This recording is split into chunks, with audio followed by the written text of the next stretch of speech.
All right, welcome to the Delhi podcast. Very special guest today, Josh Clemente from Levels. Thanks for coming on. Absolutely. Excited. Yeah, now Josh works at Levels, a company I'm a user of, got my patch on right here, All right. Love it. and love it so much, decided to invest. Can you tell us a little bit about Levels? Yeah. Levels was initially basically developed to answer the question of what should I eat for lunch? And it came to the point where I sort of in my personal life realized that you kind of need a PhD to answer that question effectively today. And I basically went down the path of trying to get one on my own after I discovered I had essentially prediabetes without knowing it. And I figured that out by putting on a CGM for the first time. And so what came of that is now the concept that you should have real-time information from your body that guides your decisions in the moment, right? It should be easier to make choices that are influenced by data from your body and a history of information rather than averages or information from the internet or something that worked for someone else. And so that thing, the patch you've got on your arm there, that's the continuous glucose monitoring system we use, along with the analytics platform we're building to help people sort of make better choices in the moment. Yeah, no, that's really interesting. And can you just explain some of the basics so people understand what you're monitoring? Like, what is glucose? Why is it important? Totally. Yeah. So over the past 2-ish years, I've kind of learned all of this stuff myself, and it's not, metabolic health is not something that we think about in modern society right now. The way that we think of physical fitness or mental fitness, we don't have this concept of metabolic fitness yet. And so Levels is establishing that concept. And ultimately what metabolism is, it's the processes that your cells perform to take food and environmental factors and turn them into energy. So every cell in your body needs energy. And the two primary fuel sources there are glucose and fat. Glucose is just another word for sugar. It's a type of sugar that our cells can metabolize. They can directly translate into ATP for energy. And so what you're measuring is actually the molecule, glucose, the primary energy molecule in the human body. And the technology has been developed over the course of decades to essentially, it was developed to help people with diabetes manage their condition. So people with diabetes, they experience a breakdown of the feedback loop between glucose and insulin, which helps you use that glucose effectively. And when that starts to break down, glucose levels start to rise. And there are a lot of negative complications that come with that. So the technology was developed for that use case. But since all of us, no matter where we are on the metabolic fitness spectrum, have glucose as our primary energy molecule, it's super valuable for all of us to pay attention to how our decisions are affecting those glucose levels in our bodies. Because again, dysfunction sets in over long periods of time. And in fact, the majority of the use case for glucose control is actually more oriented around the qualitative experience that we have day to day. It's certainly a powerful tool for the management of diabetes, but it's also equally useful for someone who's trying to optimize fuel for performance, or who wants to lose a little bit of weight, or who wants to clear up sort of the mental cloudiness and post-lunch fog that we all experience at work, and that, in my past life sort of triggered this entire adventure for me. And so the qualitative experience of glucose lack of glucose control and the cascade of hormones that it produces is really why Levels exists. It's helping people take control of their day-to-day experience and also optimize sort of that quantitative risk of long-term illness. Yeah, no, that's really interesting, because when you think of, or I know when I first thought of, glucose or a monitor, it's probably associated with diabetes or, health problems rather than optimizing for performance. And I think that's something that really stood out for me as an athlete, trying to always learn more about my body. And I think something that's really interesting is just that real-time feedback. Right. To get, pretty much immediately what a food is doing to you after you eat it. How important is it to users, I guess, to get that real-time feedback in comparison to when you go to the doctor to get some blood work done? And I'm amazed that like that screenshot or that snapshot in time of your glucose at a doctor's appointment, it really doesn't mean anything after using the app, right? Well, I love I love kind of mapping out this space because it really excites me actually for the future because, historically technology has, evolved sort of from academic uses, right? The way that most technologies develop is they're used in a laboratory somewhere, and then eventually someone thinks of a way to get it to a market, and then it slowly evolves from there. In medicine, so we've had a few things going on lately. Since the 80s, we've seen a massive increase in the rate of diabetes in every developed nation around the world. And so in the United States right now, we have 90 million people that are pre-diabetic, and of them, 90% don't know they have it. 35 million people have type 2 diabetes, which is the preventable type of diabetes. And, diabetes is the leading cause of blindness. It's the leading cause of foot amputations. It's the leading cause of mortality. It's connected to the leading causes of mortality. So, we have all this breakdown that is kind of hard to explain because we have a medical system that is improving and technology is getting better. And so there's this strange juxtaposition where you're thinking like, how can these metabolic outcomes or these mortality outcomes be getting worse when our medical technology is getting better? And I think a lot of it is essentially just precedent. So we've had these tests like fasting plasma glucose or A1C, which maybe anyone who's listening to this might have had those tests or seen them on their blood panels. And it's a single measurement which attempts to just show you, okay, this is where your glucose level was today when you came into the doctor's office. And usually you're told before getting blood work to fast. So don't eat anything before you go into the doctor's office and come in first thing in the morning. And so what that's doing is it's putting you in an abnormal circumstance. Most people don't fast. They don't go to their first meeting of the day without eating anything. They typically will grab breakfast, right? And so it's automatically not your normal condition. And then you're getting a single point measurement. So you're getting a little blood sample and that goes away. And then, the blood sample results come back and the doctor looks at them 2 weeks later and then they call you up or they give you your piece of paper that has them on there. And as long as you're inside a bucket, like you're inside this range, they don't say anything about it. It's just like, yep, totally in the range. So nothing to see here.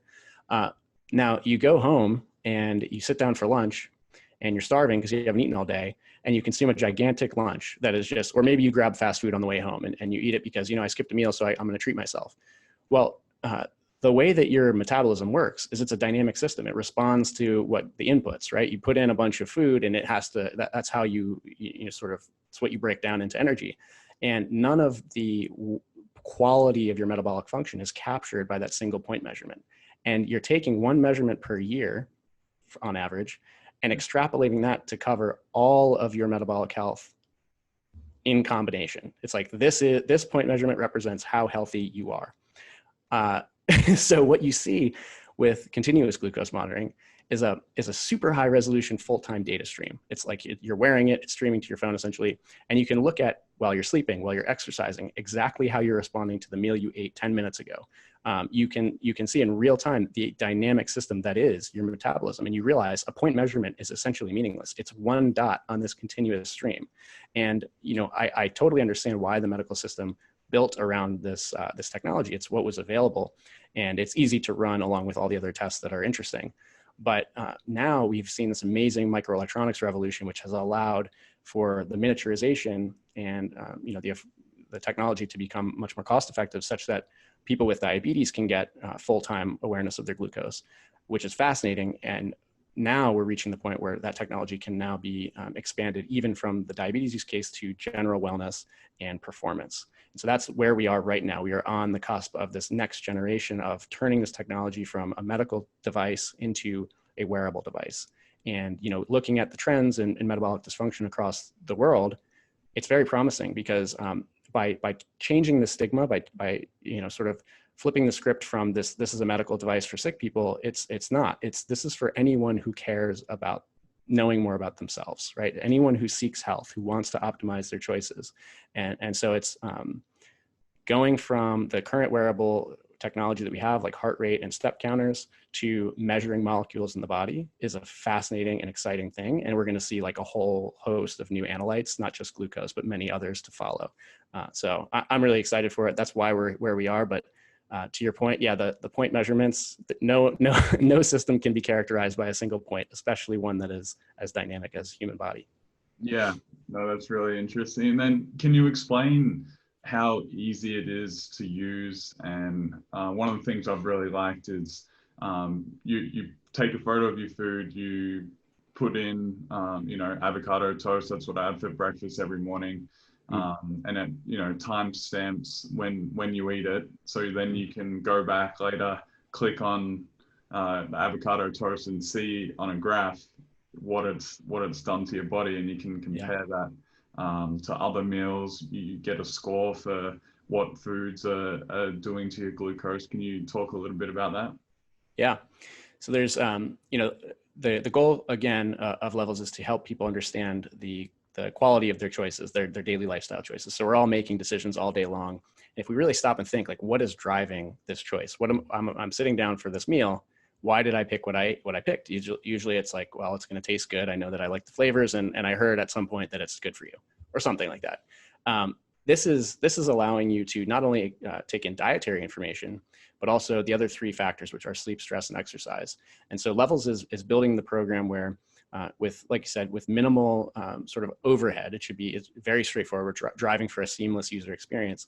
You can log the choices you're making, and then the system analyzes how your blood sugar responds to that choice.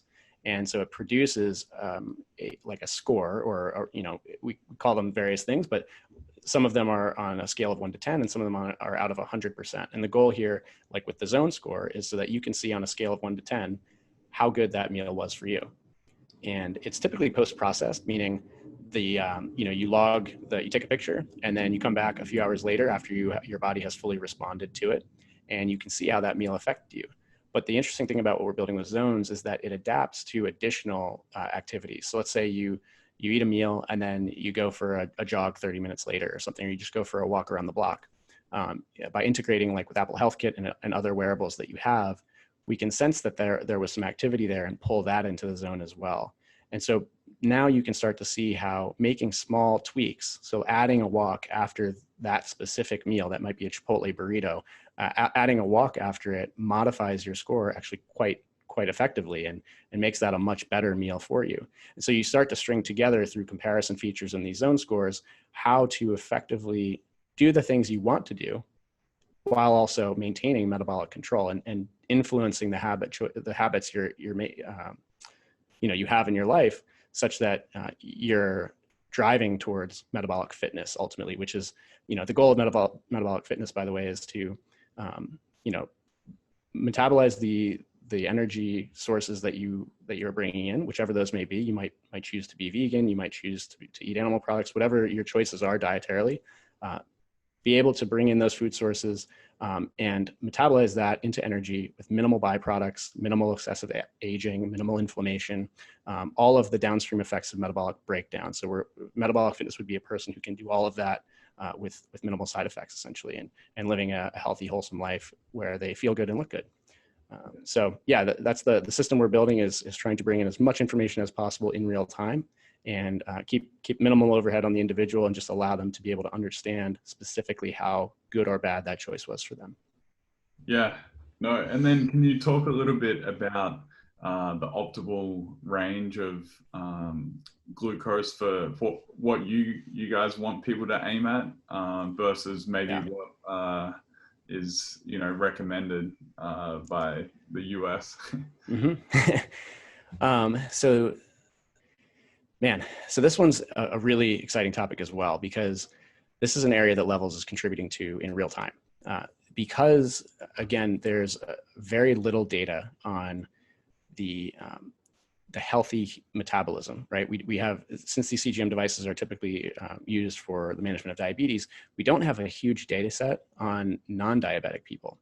So what we have is a lot of finger prick measurements. We have a lot of those point measures we talked about earlier, but we have not studied in great detail the sort of the pre-diabetic state or the non-diabetic state with continuous glucose monitoring. Now, at Levels, we've reviewed essentially every blood sugar study on record. We've looked at thousands and thousands of pages of documentation of all of the existing information on non-diabetic glucose levels. And from that, we developed our optimal ranges, which are 70 to 110 milligrams per deciliter. That compares to the American Diabetes Association, which says that basically a non-diabetic person should have a fasting glucose below 100 and they should not exceed 140 milligrams per deciliter, except rarely. And so by bringing the range down to 110, we did that very deliberately because that is the lowest risk quartile. So if you look at all the data, it boils down to there are different buckets of risk.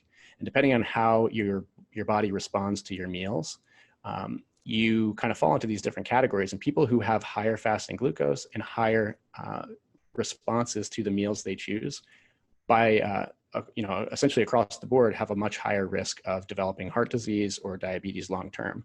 And the way the American Diabetes Association developed their range is more so an average of normal people. Now, that sounds like a good concept. It's like, oh, averaging the normal people, that's probably a pretty safe range. But then you look at the statistics in the United States. A study came out last year, I believe, or 2018, from the University of North Carolina, which showed that 88% of US adults are metabolically unhealthy. So only 12% of US adults are metabolically healthy. If you look at the diabetes and prediabetes statistics, 1 in 3 people has prediabetes or diabetes in the United States. 70% of people are overweight. And so you have a situation where the average is actually unhealthy.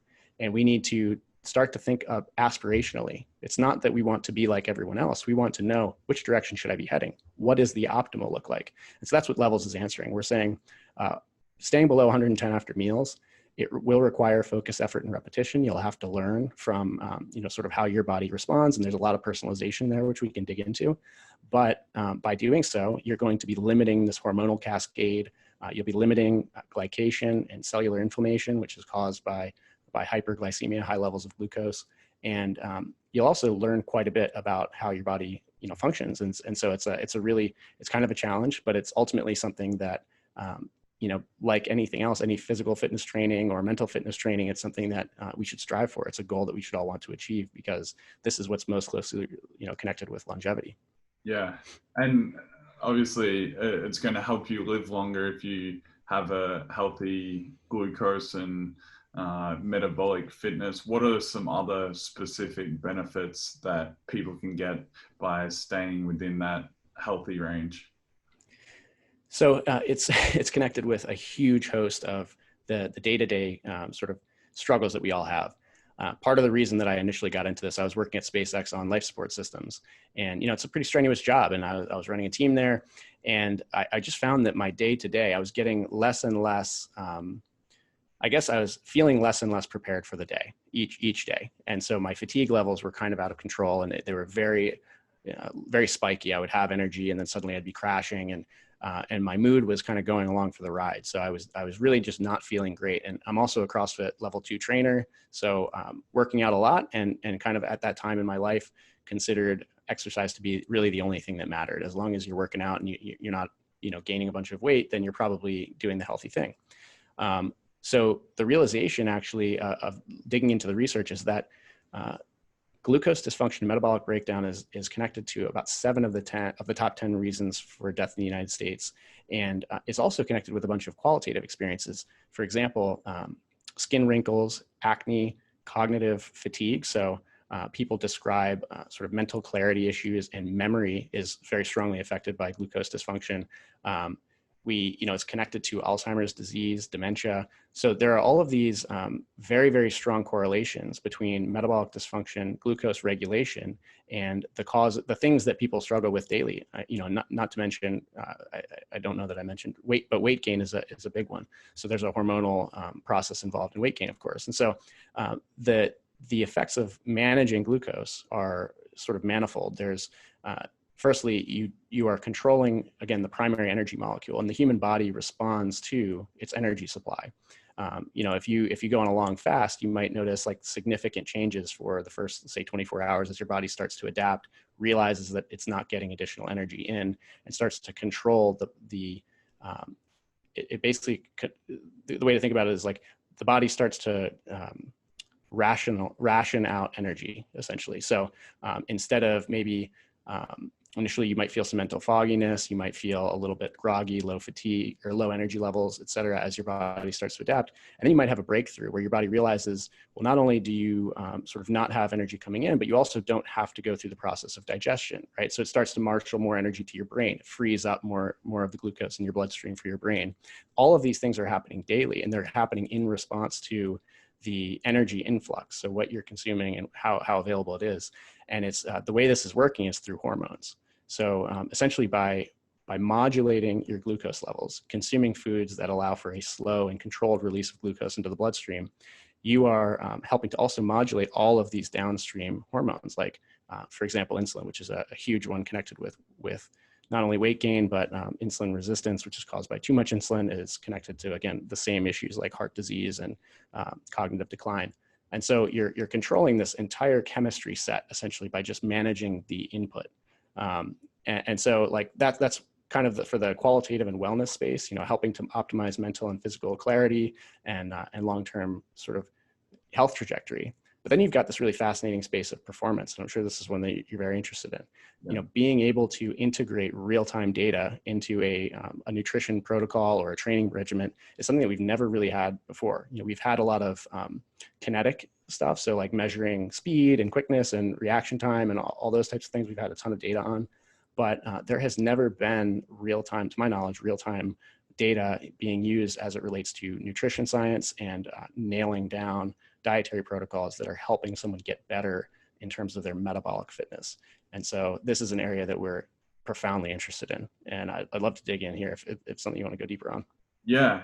I mean, what things personally have you found from using levels that have made the most impact? Yeah, the biggest thing for me is focusing on metabolic flexibility. I was essentially a candy addict my whole life. And until I got to the point where, I don't know, I was probably like 25 when I started to grow out of it and was like, I probably should not have M&Ms for dinner. But before that, I mean, it would just be a free for all.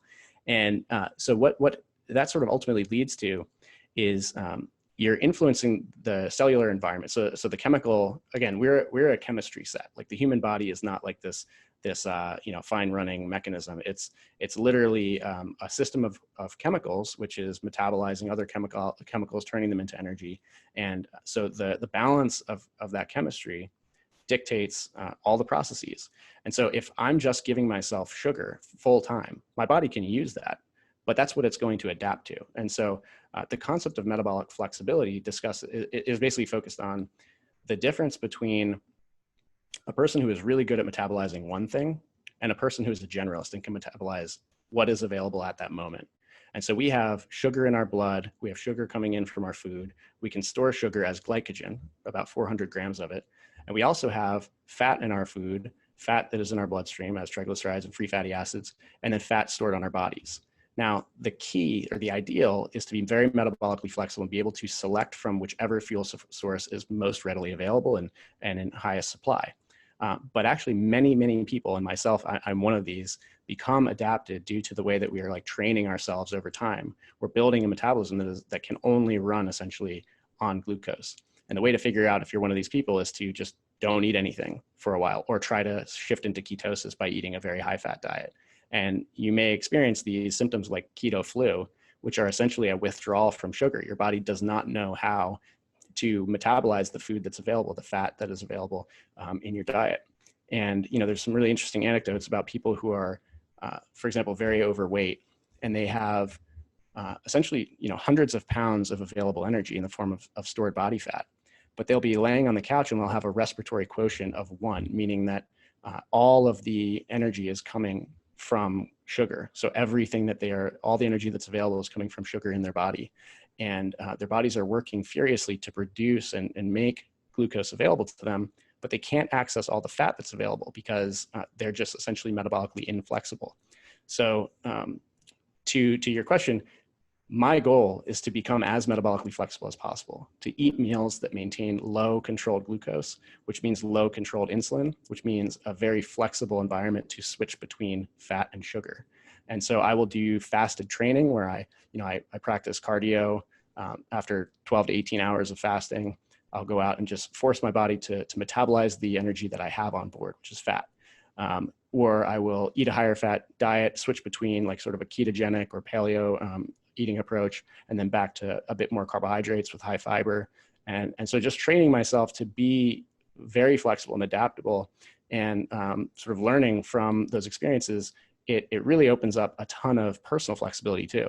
If you are not reliant on, 6 meals a day, or like getting in that snack because you're going to crash mid-afternoon, it opens up a world of opportunity for experimenting with lifestyle. And maybe you go to 1 meal a day, or maybe you go to a more ketogenic lifestyle where you eat large but very controlled release meals, in the mornings, and eat less in the evening, and you get better sleep.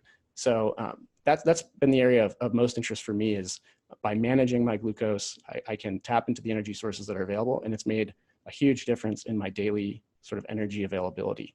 And all that fatigue I was talking about is, for the most part, I still have the regular ups and downs, but it is so much better for me day to day. Yeah, no, that's really interesting. And I haven't, I guess, dived that deep into the experimenting yet. But some of the things that I've found, I found that I was in a pretty good spot. I think I was getting probably low 90s, high 80s on my scores. But Oh, nice. with my avocado toast with eggs for breakfast, I'm happy that got a good score, because that's Yeah. breakfast for about probably 3-4 years now. But something I did find was I was dipping in the afternoon after lunch. And, that's the time when during the NBA season, it's usually time for a nap. You travel on the road, it's a game day. That's just part of the routine. But Yeah. with no games going on right now, I've found that having almonds, like a handful of almonds, handful of walnuts, is a nice way to kind of get some energy, but keep that glucose nice and level. Yeah, so those sorts of being able to get results, like close the loop between an action and a reaction, is just really the paradigm shift here. So, something that most people who are using levels absolutely love is being able to test foods they've already got an opinion about. For example, a lot of people are choosing to eat oatmeal for breakfast because if you Google it, it's like it is the healthiest food you can eat, according to Google. Now, I would say that this is it is not anecdotal. We now have dozens of people who have had this exact response, where they will eat oatmeal for breakfast because that's the thing they're trying to do to be healthier, and have a nearly diabetic blood sugar response, which causes this huge blood sugar elevation, all of the troublesome downstream consequences that we just talked about. But also it comes with, for someone who does not have diabetes, you will have an insulin response, meaning your body will respond and bring that glucose back down, but it will do it as rapidly as it can. So if you have a huge blood sugar spike, your body wants to get rid of that as quickly as possible. So it over responds with insulin, and then you have this crash. And this is like, typically happening for people who race out the door eating oatmeal on the way out. This is happening right as you're walking into your first meeting, or, perhaps like 2 meetings in, when you're trying to basically focus on the first serious work of the day. It's this first fluctuation, this first crash. And then now you're starving, because that crash actually signals to the body, we're running out of energy. And so now you need to go fuel up again. And you'll eat a big lunch. And by 2 p.m., the process repeats, right? You're crashing once more. And that's where, for me, I was crawling out of my meeting looking for the coffee, the coffee pot, and trying to get another round. And you become very, really, you're dependent on meal timing, and you're dependent on external, like exogenous energy sources like caffeine.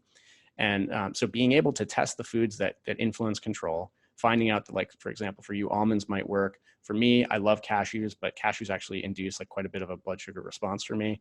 So I try and eat those with, sort of other foods that are like almonds. I'll mix them. But that's one example. But then also just like protein bars, being able to grab a snack on the run that helps keep you fueled up and have, great energy levels for a while. I've tested dozens and dozens of sort of energy bars, and there are profound variations in how my blood sugar responds and how I'll feel afterward. And like some of my favorites are perfect keto bars, because it's literally a rock solid flat response and they taste delicious. Other ones are like Quest bars. Those work really well for me. But there are a few varieties that have the exact same, like if you look at the nutritional ingredients, they look exactly the same. But because I have a personal sensitivity to whatever carbohydrate they have in there, like tapioca fiber versus corn fiber, I'll have a huge blood sugar spike and crash. for no benefit, right? It's like, I'd rather just pick the one that treats me well. And so that's so freeing to be able to find those products you can rely on and just grab on the go, and not have to think really deeply about.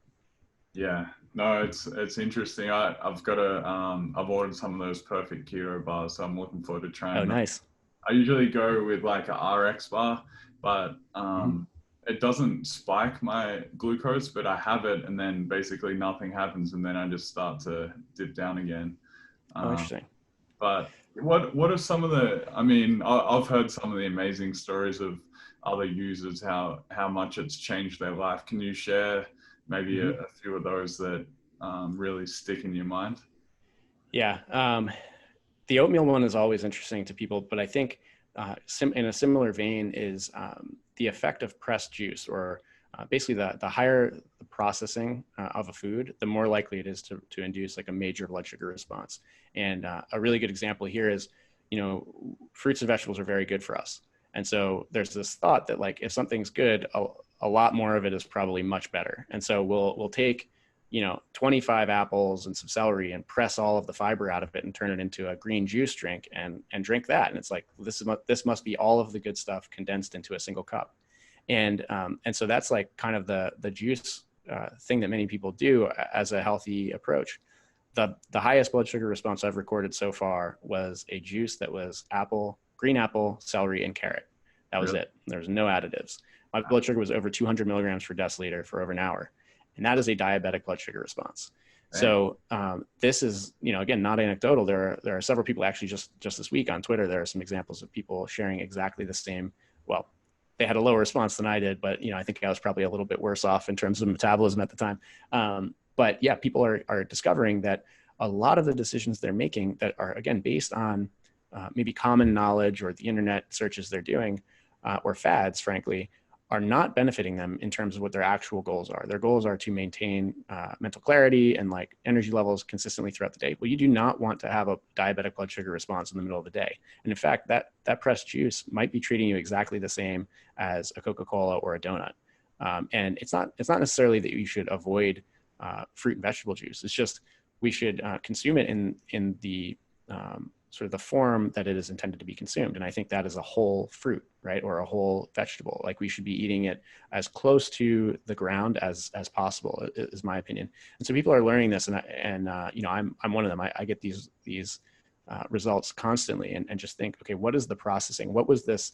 How did this food originally form? And how am I eating it now? Is it like, has it been dehulled and all the fibers stripped away and ground up? Basically, all the work of digestion has been done. And if that's the case, then it's going to very quickly absorb into the bloodstream and produce a spike. And it's not going to be a very, smooth response.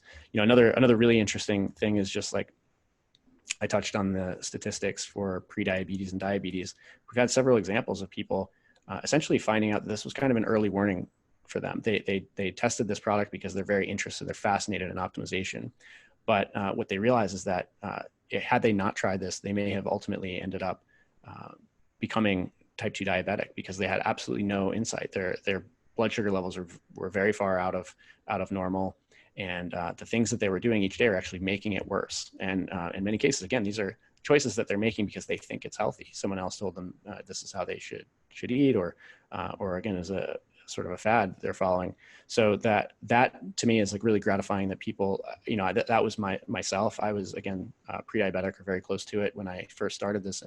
And so being able to give people better information, put them in the driver's seat of their own health, I think is just profoundly powerful. It's the way that we will reverse metabolic outcomes in this country and start getting I think globally, our metabolic health back on track.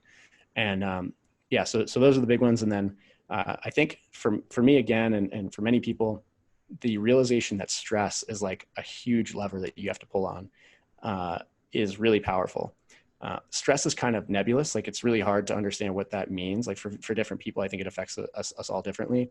But there are some really good markers, and we know that sleeping too little induces a whole body insulin resistance. So it's a stressed state where your body knows that like it wasn't able to recover, and it seems like that insulin resistance, which by the way prevents you from being able to use glucose effectively, is really affecting, in particular, people who are maybe like second shift workers, people who are working strange schedules. And so they are perennially living in this state of odd sleep hours, and they're constantly in a state of insulin resistance. And so that's another one where seeing in real time how 5 hours of sleep affects you versus 9 hours of sleep, and how your body responds to the same meals differently depending on how much sleep you got, is super powerful. And it allows you to make better choices. Like if you know tonight I'm not going to be able to sleep a full 9 hours or full 8 hours, now this system can tell you, like, you should avoid these foods. These are your high responding foods. And like today, because you didn't sleep well, you should try and avoid these. So that's the type of, I think, result that people are loving, is just understanding how all of this stuff meshes together. And a little activity goes a long way, and just sleep and stress are much more powerful than we may have considered. Yeah. Is it the same effect with stress where there's an increased insulin response, or? Yes. Well, that's another really, so that mechanism, like with sleep, and by the way, we're doing some great work with 8 Sleep and our friends over there on trying to quantify this by directly connecting the two data streams together to help people really correlate, straight through the ecosystem, the quality of their sleep with their metabolic outcomes. So that's exciting. But then with stress, yes, poor sleep induces a stressful state, but there are many other things, like just a state of mental stress, going into a scary meeting or something like that, can acutely increase cortisol. And cortisol actually causes your body to enter sort of a fight or flight mode. And what your body does in that situation, when it knows it has to respond to a threat, is it cranks up energy. So it basically shuts down, it doesn't actually release insulin per se, but it shuts down the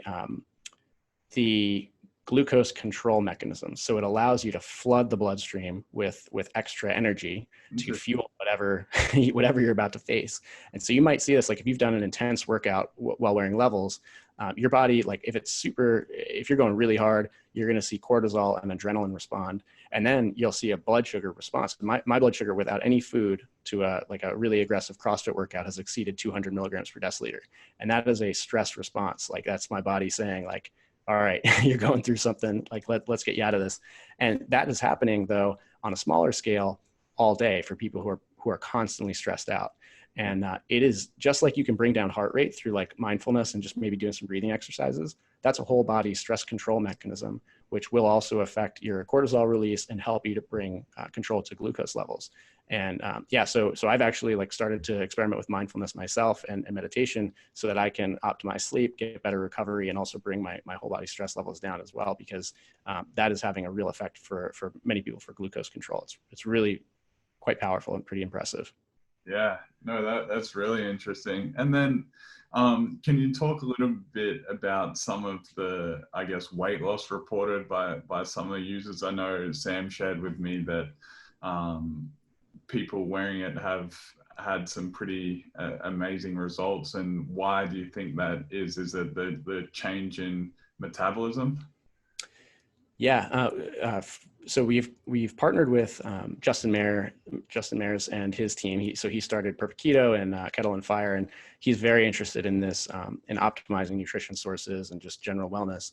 So we've now got a challenge going on called the Wearable Challenge, and we do cohorts of this. So if anyone's interested, go to thewearablechallenge.com and check this out. But the way it works is it's a weight loss challenge where you wear a continuous glucose monitor from Levels, and the goal is you stay within range. So as we described, we have that optimal range. Eat however your dietary philosophy is, right? We don't tell you specifically what to eat. We provide some keto information for people that want to go that route. But the point is just to keep your blood sugar controlled. Go from this like complete unawareness and sort of spiky blood sugar oscillations thing down to just low and controlled and staying in range. And what that's doing is it's by bringing your glucose load down, it's bringing your insulin load down. And insulin is the hormone that stores, right? It is, so when you have high blood sugar, insulin tells your body to store as much of it as glycogen as possible. And then once your glycogen stores are full, which it can only hold about 400 grams of glycogen in the average person, once those are full, start storing that as fat. And so for many people who are constantly eating in a way that has high glucose release and then high insulin release, they're constantly storing that glucose as fat. So that's the concept of the challenge, is just keep your blood sugar levels controlled. And in the first cohort we ever ran, which was 28 days long, again, we gave no dietary requirements, so just stay in range. People lost on average 9.8 pounds. And it's a data-driven approach to personal weight loss.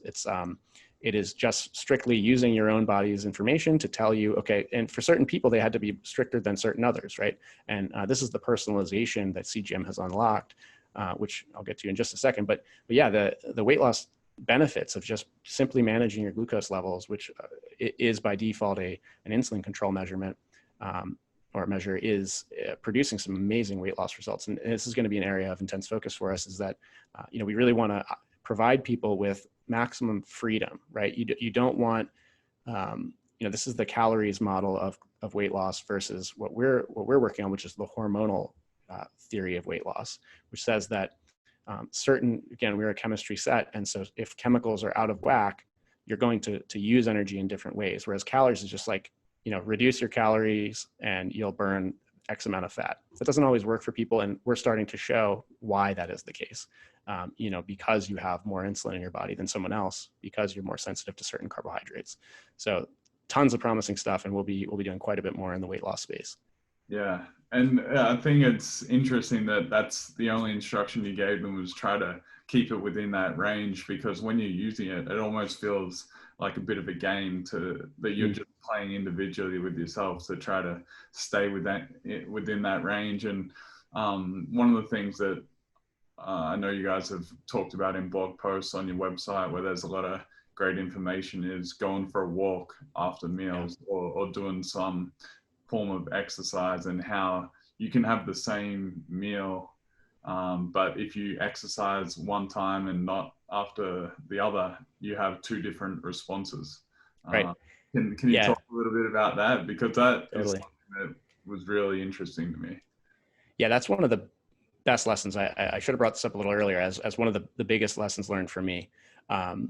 The power of a little bit of exercise, just a little bit of mobility after a meal to control your metabolic response is incredible. So one of the things that we are integrating into the next iterations of the app are these little nudges to just be a little bit more active. And there are some studies that have shown that actually, if you have someone take, I think, either 2 long walks in a day or several 2-minute walks in a day, I think like something like 10 2-minute walks in a day, the person who takes those 10 2-minute walks has a much better metabolic response and glucose control than the person who takes the 2 long walks. Really? And so, and we can see the benefits for glucose disposal. So when you eat a meal, it doesn't even have to be a very rich meal. If I would just give one recommendation to anyone listening, is just go for walks after meals. Just start incorporating that, and you will immediately start to see metabolic fitness benefits.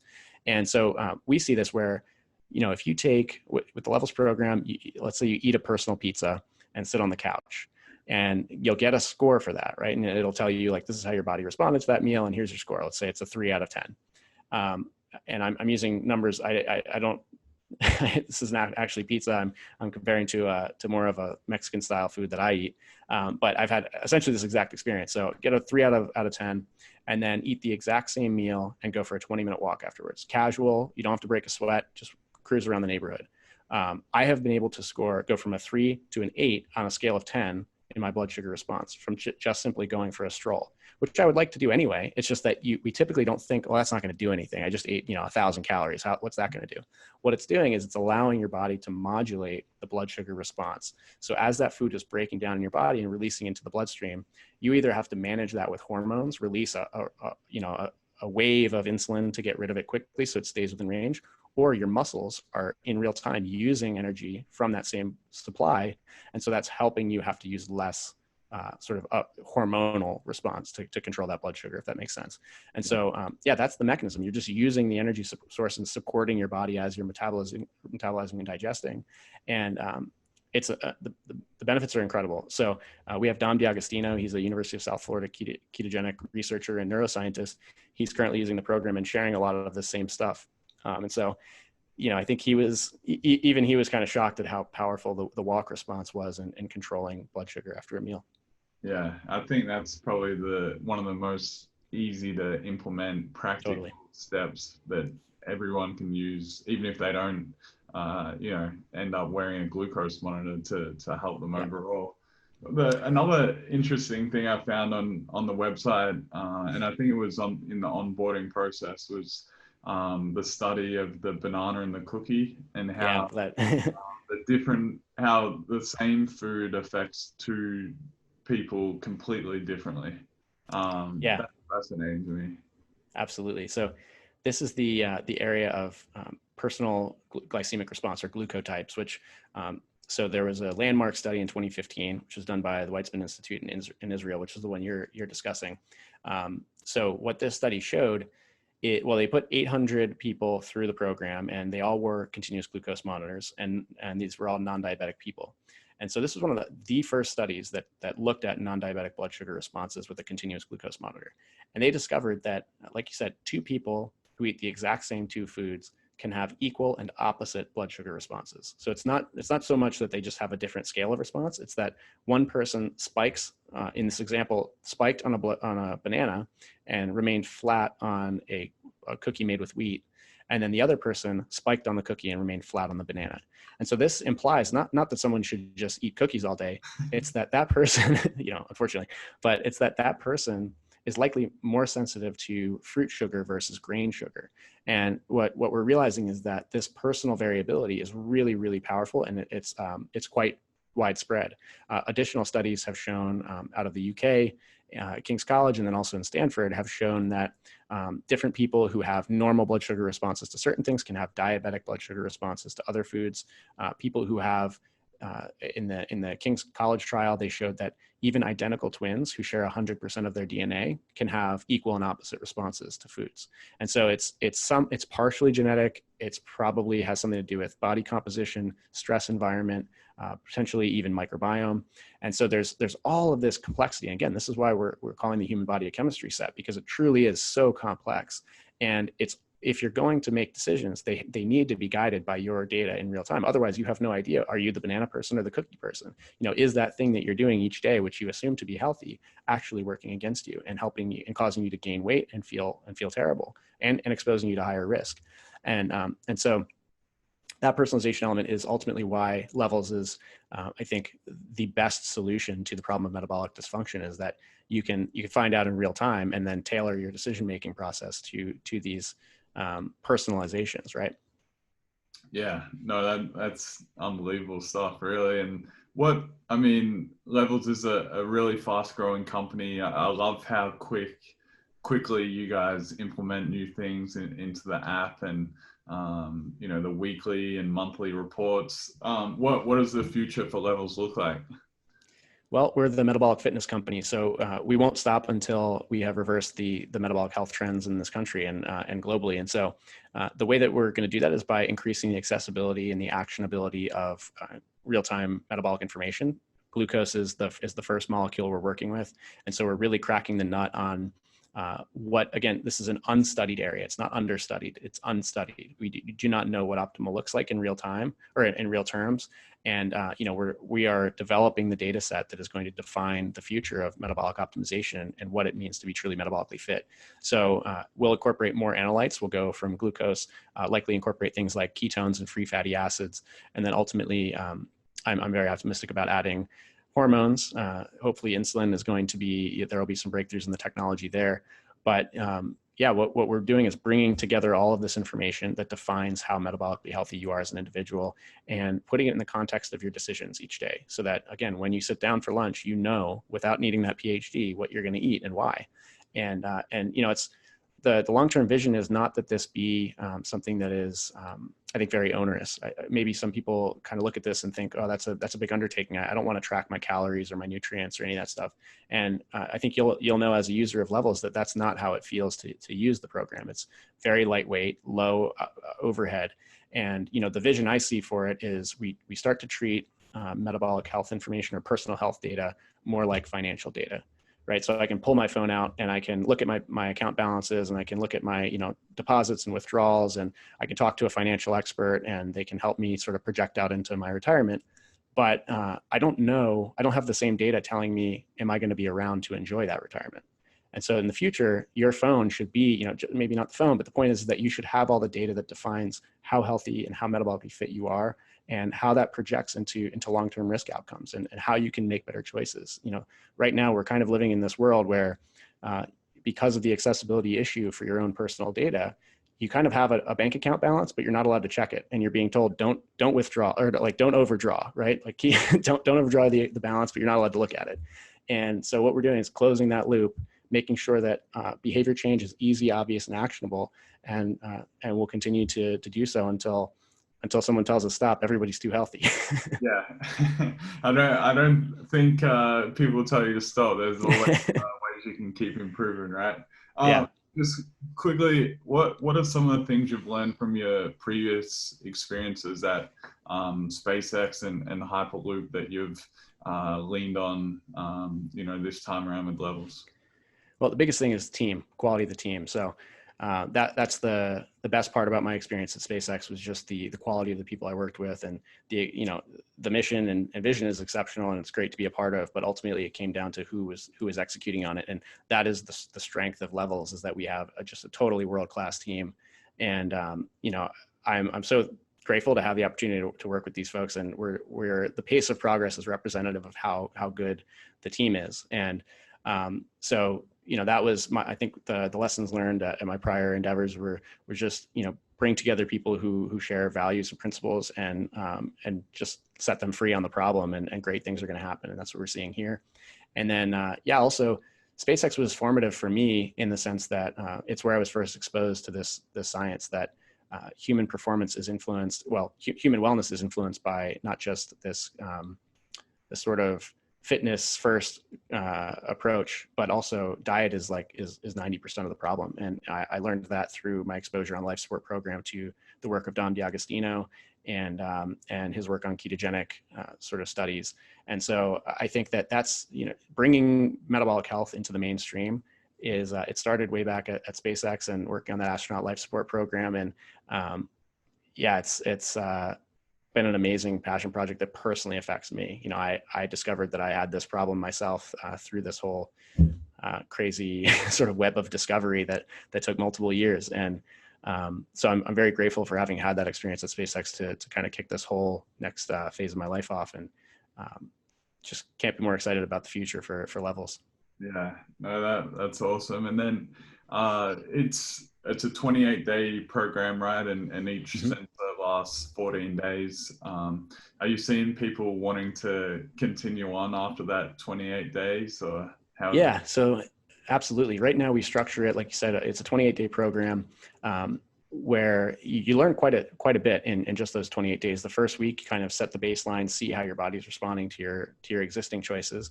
And then in weeks 2 and 3, we recommend people really start to explore. So start to change up your behaviors, maybe try some things you don't typically do, experiment again with those sleep, stress, diet, and exercise levers.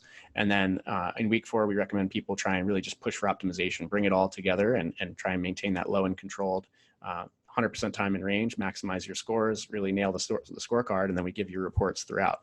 Now, the value of that sort of learning experience is amazing.